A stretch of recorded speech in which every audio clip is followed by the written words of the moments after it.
Good morning guys, ang bilis yata sumikat ng araw ngayon na. Papasok na nga talaga yung spring. So yun na nga guys, kamusta na po kayo lahat dyan? Pang-anim na araw na po ako umiinom na apple cider vinegar. At patuloy ko pa rin po ginagamit itong product na to, Bragg. So yun na nga, balita ko mainat daw po dyan sa Pilipinas. So ingat po kayo mga kapatid. So tara guys, iset up na natin yung mga gagamitin natin. So kumuha na ako ng baso. Kinuha ko na rin yung 1 tablespoon scoop and especially yung half teaspoon scoop guys.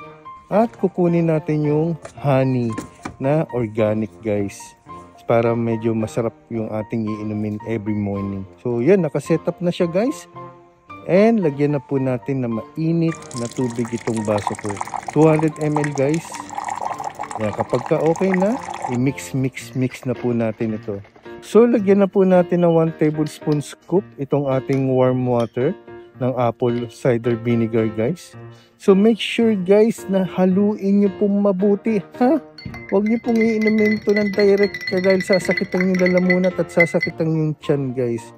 At pagkahalo guys, lagyan naman po natin ng organic honey to. Grabe, paubos na.